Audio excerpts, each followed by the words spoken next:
అందరికీ నమస్కారం. పొత్తూరి విజయలక్ష్మి గారు రచించినటువంటి ఒక మంచి హాస్య కథని విందామండి.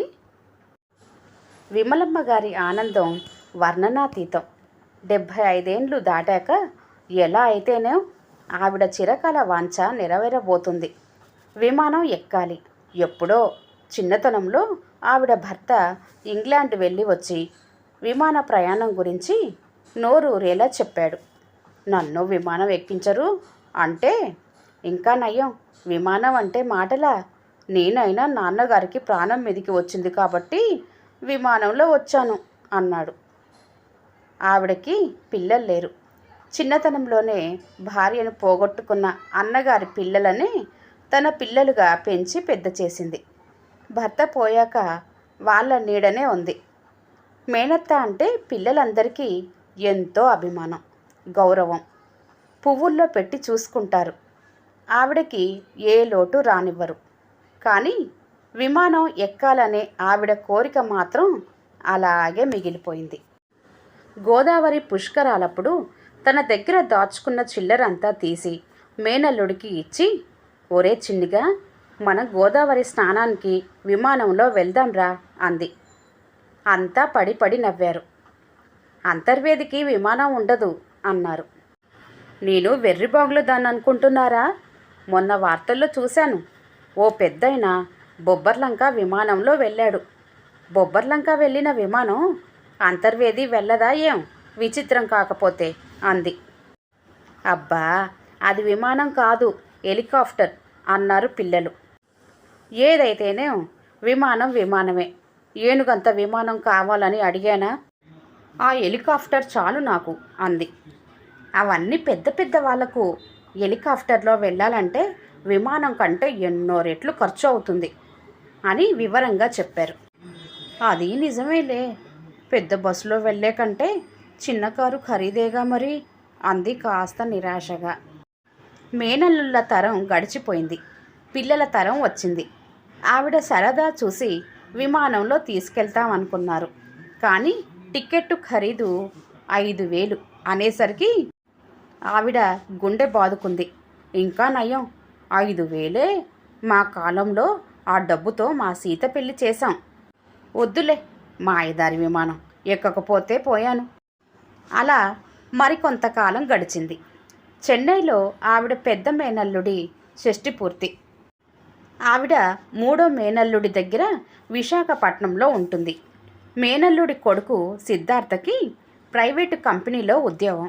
అతను ఈ ఫంక్షన్ కోసం చెన్నై ఏదో పని కల్పించుకున్నాడు.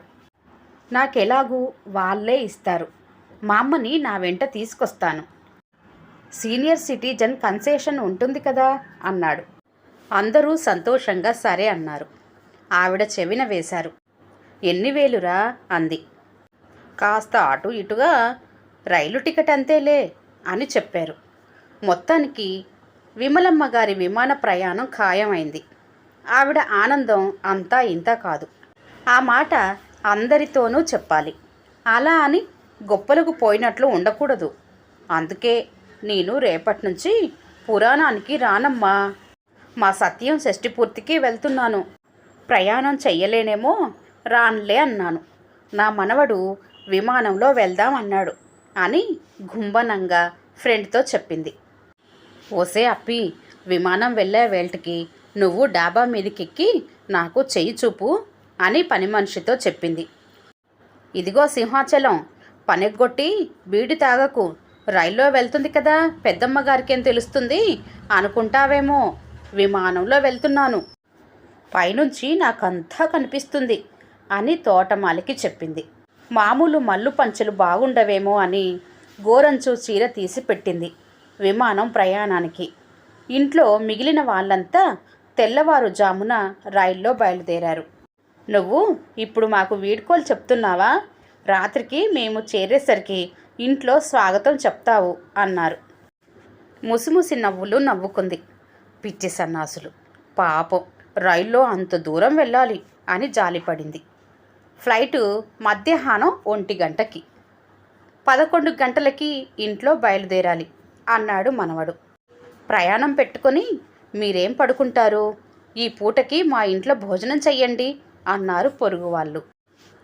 ఎలాగూ విమానంలో అన్నం పెడతారట, కానీ ఆ ఉల్లిపాయలు మసాలాలు నేను తినలేను అని వాళ్ళింట్లోనే భోజనం కానిచ్చింది విమలమ్మ. ఇల్లు తాళం వేసి తాళాలు పక్కింటి వారికి ఇచ్చి బయలుదేరారు. ఆవిడ సంబరం అంతా ఇంత కాదు. ఎయిర్పోర్టుకి చేరుకున్నారు మా అమ్మ మనవడు. చెక్ ఇన్ అయింది. సామాన్లు వెళ్ళిపోయాయి. టికెట్టు ముక్క తీసుకొని లోపలికి పంపడానికి ఇంత హడావుడి ఎందుకురా అంది. భద్రత కోసం మా అమ్మ. గాల్లోకి ఎగిరాక ఎవరైనా బెదిరించి హైజాక్ చేస్తారేమో అని భయం అన్నాడు సిద్ధార్థ. ఓయమ్మో, నిజమే రోయ్. ఆ మధ్యన విమానాన్ని దారి మళ్లించి ఎటో తీసుకుపోయి నానా గొడవ చేశారుట దొంగ బడవలు. మరి కాస్త ఆలస్యం అయినా క్షుణ్ణంగా వెతకమని చెప్పిరానా ఆ పోలీస్ పిల్లతో అని లేచింది. వద్దులే, వాళ్ళే వెతుకుతారు అని ఆపేశాడు మనవడు. ఓరే సిద్ధు, ఆ నల్ల చొక్కా వాడిని చూసావా? దొంగ చూపులు వాడును. వాడి మీద నాకు అనుమానం ఉంది సుమా. ఆ పంచ కట్టుకున్నాయన్ని చూసావా? ఓ దగ్గర కూర్చోకుండా కాలుగాలిన పిల్లిలాగా ఎలా తిరుగుతున్నాడో. వీళ్ళంతా విమానం దారి మళ్లించే ముఠా కాదు కదా అన్నది. ఊరుకో మా అమ్మ, వాళ్ళు వింటే బాగుండదు అన్నాడు మనవడు. పావుగంట కూర్చొని ఇంకా ఎప్పుడురా విమానం ఎక్కేది అని అడిగింది. ఇంకా చాలా టైం ఉంది, ఇంకో గంట కూర్చోవాలి అన్నాడు. మరి భాగ్యానికి ఇంత ముందుగా రావడం ఎందుకు? ఆ వేళకి వస్తే సరిపోదు అంది. అది కాదు, మరి సెక్యూరిటీ గొడవలున్నాయిగా, అందుకే ముందు రమ్మంటారు. వాళ్ళ మొహం బొత్తిగా తెలివితేటలు లేవు. ఇలా గంటలు గంటలు ముందు రప్పించి ఇక్కడ ఊరికే కూర్చోబెడితే మంచివాడికి కూడా వెధవాలోచనలు వస్తాయి. అలా కాకుండా ఇలా మనుషులని రప్పించి అలా విమానం గాల్లోకి ఎగిరేస్తే ఏ గొడవ ఉండదు అంది సలహాలిస్తూ. నవ్వేసి ఊరుకున్నాడు సిద్ధు. ఎలాగైతేనో విమానం ఎక్కారు. ఆవిడని కిటికీ దగ్గర కూర్చోబెట్టాడు. కిటికీ ఇంకాస్త పెద్దదిగా ఉంటే బాగుండేది, సీట్లు మరి కాస్త దూరంగా ఉంటే విశాలంగా ఉండేది అంది. మొత్తానికి నీ పుణ్యమా అని విమానం ఎక్కేశాను అని సంబరపడిపోయింది. కాసేపు అయ్యాక ఎయిర్ హోస్టెస్ వచ్చి ఇంగ్లీష్లో చెప్పింది. సిద్ధు అనువదించాడు. బుద్ధిగా సీట్ బెల్టు కట్టించుకుంది. చెవుల్లో దూదులు పెట్టుకొని చాక్లెట్టు నోట్లో వేసుకొని కూర్చుంది. పెద్ద శబ్దంతో స్టార్ట్ అయింది విమానం. 2 నిమిషాలు అయ్యాక ఏమిటో ఊరికే కంగారు పెట్టేశారు. తీరా చూస్తే కదిలినట్లే లేదు కదూ అంది ఆవిడ. ఎగిరేటప్పుడు కొంతమందికి కళ్ళు తిరుగుతాయి. మన విమానం ఇంకా కదల్లేదు అన్నాడు సిద్ధు. కాసేపు హోరు పెట్టి ఆగిపోయింది విమానం. ఇంగ్లీష్లో అనౌన్స్మెంట్ వినిపించింది. ఇంజన్లో ఏదో లోపం ఉందట, రిపేర్ చేశాక కదులుతుందిట అని చెప్పాడు. సరిపోయింది, ఆదిలోనే హంసపాద. సర్లే, ఏం చేస్తాం, రిపేర్ చేస్తారులే, మహా అయితే మరో గంట ఆలస్యంగా వెళ్తాం అంతేగా అంది. బయట జీవుల్లో జనం గుంపులుగా వచ్చి బాగు చేసే ప్రయత్నాలు మొదలుపెట్టారు. అరగంట దాటింది. క్రమంగా లోపలి వాతావరణం వేడెక్కటం మొదలైంది. ఉక్కగా ఉంది. ఇదిగో ఓ అమ్మాయి, ఇట్రా. అమ్మా, బొత్తిగా గాలి ఆడటం లేదు, కాస్త ఈ కిటికీ తెరుస్తావా అంది విమలమ్మ ఎయిర్ హోస్టెస్లో. తెలుగు రాని ఆవిడకి ఈవిడ బాధ అర్థం కాలేదు. సిద్ధు, అలా వీలు కాదు మమ్మ, అది సీల్ చేస్తారు, కిటికీలు తెరుచుకోవు అన్నాడు. ఇదొక గొడవ కాబోలు. పోనీ ఓ విసనకర్ర ఉంటే ఇలా పడేయమని చెప్పు అంది. మా అమ్మ, విమానంలో విసనకర్రలు ఎక్కడి నుంచి వస్తాయి? కాస్త విసుక్కున్నాడు.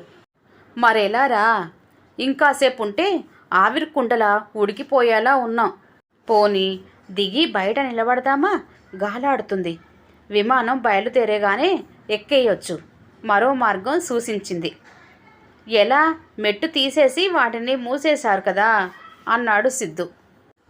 మండినట్టే ఉంది. దీనికన్నీ అవలక్షణాలే. అంది చెమటలు తుడుచుకుంటూ. విమానం స్టార్ట్ అవుతుంది కానీ కదలడం లేదు. ఆ మాటే అందరూ అనుకుంటున్నారు. కదలకపోతే తలో చెయ్యి వేసి తోస్తే సరిపోదు. మా చిన్నతనంలో మా ఊళ్ళో తిరిగే బసవలింగం గారి బస్సు ఆగిపోతే అందరూ దిగి తోసేవారు. ఉచిత సలహా చెప్పింది. పక్క వాళ్ళంతా విని నవ్వుకున్నారు. బస్సులు తోస్తే స్టార్ట్ అవుతాయి కానీ రైళ్ళు విమానాలు ఆగిపోతే చెయ్యలేరు అన్నాడు నవ్వుకుంటూ సిద్ధు. మరో అరగంట తంటాలు పడి లాభం లేదని చేతులెత్తేశారు సాంకేతిక నిపుణులు. అన్ని భాషల్లోనూ క్షమాపణలు చెప్పి అందరికీ కిందికి దిగమని ప్రార్థిస్తూ తలుపులు తెరిచి చేతులు జోడించి నిలబడ్డారు విమాన సుందరులు. అందరూ ఈసురోమని కిందికి దిగారు. విమలమ్మ ఉత్సాహం నీరుగారిపోయింది. ఇక్కడే ఆగి ఇంకో విమానం వస్తే దాంట్లో ఎక్కి వెళ్ళిపోదాం అంది. ఇదేమైనా బస్సా? ఒకటి తప్పిపోతే మరొకటి ఎక్కేందుకు? ఈ వేల్టికి ఇంకా లేవు విమానాలు. పద ఇంటికెళ్దాం అన్నాడు జాలిగా. డబ్బులు తిరిగి తీసుకొని ట్యాక్సీలో ఇంటికి చేరేసరికి చీకటి పడింది. కారులోనే జరిగినదంతా మెడ్రాస్కి ఫోన్ చేసి చెప్పాడు. అంతా బాధపడ్డారు. ఇల్లు తాళం వేసి ఉంది. తాళం చెవులు తీసుకున్న పక్క వాళ్ళు కూడా ఇల్లు తాళం పెట్టి ఊరెళ్ళారు. ఏం చెయ్యాలో తెలియక దూరపు బంధువుల ఇంటికి వెళ్ళారు ఇద్దరు. వాళ్ళు ముందు రండి రండి అని ఆహ్వానించిన విషయం తెలుసుకొని మొహాలు మార్చుకున్నారు. విమలమ్మని అక్కడ వదిలిపెట్టి ఫ్రెండ్ ఇంటికి వెళ్తానని చెప్పాడు. మర్నాడు పొద్దున్న రైల్లో టికెట్ల కోసం ప్రయత్నిస్తానని అన్నాడు. కానీ దొరకలేదు. ఆ మర్నాడు షష్ఠి పూర్తి. ఇక వెళ్ళినా ఒకటే, వెళ్ళకపోయినా ఒకటే. తమ తాళం తీసుకొని ఇంటివారు 3 రోజుల తర్వాత వచ్చారు. ఈ 3 రోజులు వారాల విద్యార్థిలా 6 ఇళ్ళు తిరిగింది విమలమ్మ. అంతగా గాల్లోకి ఎగరలేకపోతే కిందే పడుండొచ్చు కదా. ఈ హడావుడి ఆర్భాటం ఎందుకు? మనుషులని హైరాణ పెట్టి చంపటం ఎందుకు అని విసుక్కుంది. పైన పటారం లోన లొటారం అని చిరాకు పడింది. విమానం అంటే విరక్తి పుట్టింది ఆవిడకి. జరిగిన దానికి బాధపడి ఇంట్లో వాళ్ళు 1-2 సార్లు మళ్ళీ విమానం ఎక్కించాలని ప్రయత్నం చేశారు. కాలినడకనైనా పోతాను కానీ నేనెక్కనమ్మా ఆ పీడాకారం అని చెప్పేసింది. ఆ తర్వాత కూడా గాల్లో విమానం కనిపిస్తే పాపం ఏ తలకు మాసిన వెధవలు ఎక్కారో దిక్కుమాలిన విమానం అని జాలిపడేది విమలమ్మ గారు. కథ సమాప్తం అండి. కథ కనుక నచ్చినట్లయితే లైక్ చేయండి, షేర్ చేయండి. అలాగే మరిన్ని మంచి కథల కోసం ఛానల్ని సబ్స్క్రైబ్ చేసుకోండి. మరొక మంచి కథతో మళ్ళీ కలుద్దాం. అంతవరకు సెలవు. నమస్తే. ధన్యవాదాలు.